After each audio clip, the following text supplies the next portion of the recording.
One of the main strengths of Chinese medicine is that it integrates mind and body into a single theoretical framework.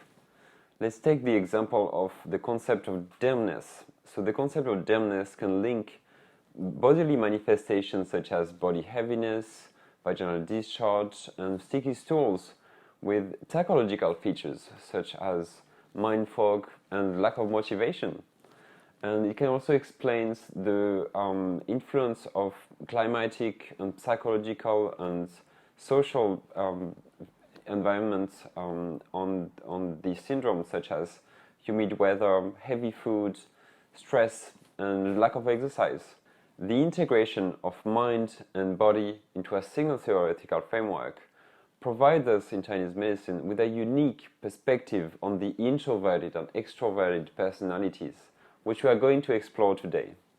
The introverted personality is characterized by an inward movement, which we call qi collection in Chinese medicine.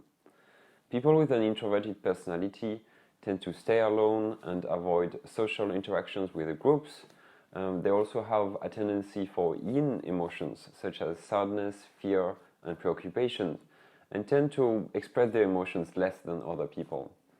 People with an introverted personality have a pathological tendency to qi constraints, which can be manifested with chest tightness, side pain, tension in the shoulder area, blocked throat, bitter taste in the mouth, also negative overthinking, anxiety, and depression. Qi constraint can further lead to phlegm, fire, blood stasis, blood essence consumption, and also spleen stomach impairments. In order to avoid an excessive qi constraint, people who have a strongly introverted personality need to express their emotions as much as possible and also participate in group activities such as yoga classes, book clubs, or church services. Building social skills through psychotherapy or self-help books can be very useful for some people who are very shy. I personally regulated my excessively introverted personality through a martial type of Tai Chi, giving psychotherapy to other people, and also, very interestingly, by providing classes in kindergarten to kids when I was living in China.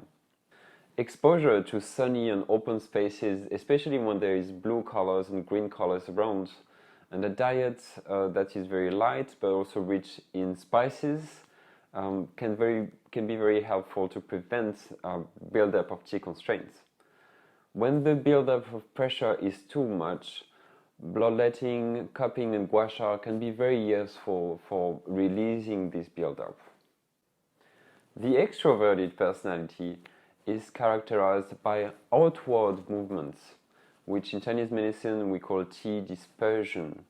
People with an extroverted personality like when things are moving around, they like connections with lots of people, and they like a new and exciting environment.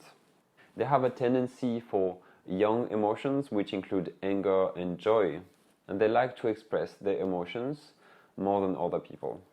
From a pathological perspective, people with an extroverted personality have a risk of developing qi deficiency because their qi is leaking constantly.